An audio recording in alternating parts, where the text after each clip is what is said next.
Hi you guys, it's Alina from Moonlit Mockups. I just wanted to pop on here really quick to give you guys a quick tutorial on how to use Smart Object files. I just recently started adding some of these to my shop, and this is because some of the products, they really don't work with a JPEG. I would ideally like to convert all of my images into Smart Objects, but they're a little bit time consuming. So in the meantime, I've just been adding them to things like tumblers and ornaments, mugs, can coolers. Okay, list goes on. But those type of products, and it's just a neat little way to add your design seamlessly, and the end product looks pretty good. So let me show you.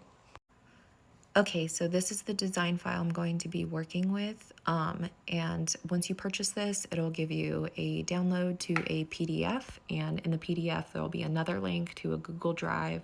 And in the Google Drive, you'll be able to download the PSD file. I know this is a bit of a pain, but it's really the only way since the file is quite large. So I'm not able to add it directly to the Etsy digital download link, if that makes sense.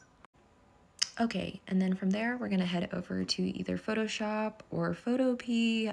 Right now I'm using Photopea, and this is like the free version of Photoshop. It's very user-friendly.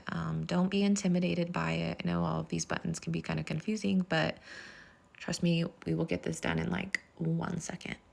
Okay, so here is obviously the design that was just included in the download, and we are going to put our design over this. So we're gonna head over here to these tabs and ignore these ones and just go to this tab here that says design, double click, and we're actually not going to click on this portion. We're gonna click on the thumbnail. So let's click on that, and it'll open up that design that was already out. And first, we're gonna have to figure out what size this is so that when we add our design, we can kind of reconfigure it to fit this space so we're not cropping any part of our design out, and that it'll just fit perfectly. And so actually, if you hit the edge here where this tab is, it will open this part up and it'll tell you exactly what the size is of the file. And then I just went ahead and copied that over to my design, and oh, very sorry, this is not cute, but we're working pretty fast here. Okay, so once I've downloaded this, I can go back into Photopea and go to download, and I'm just gonna drag it in. Okay.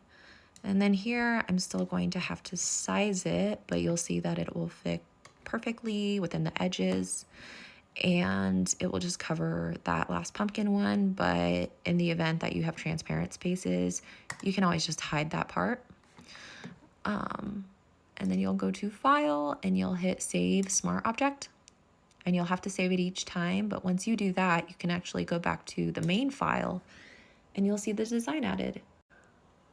Keep in mind that when you're viewing it from Photopea, the resolution is not going to be very clear. I know this can like kind of freak some people out, but I promise you, once you go and hit File and you export it as either a PNG or a JPEG, the quality is going to be just as it was in the example.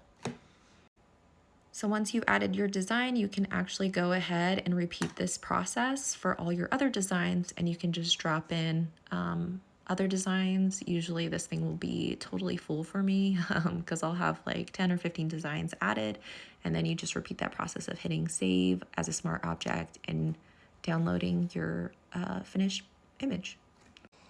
So anyways, I hope that this video was helpful. If you have any other questions or need support, always feel free to reach out to me. I'm more than happy to help. Thanks for watching.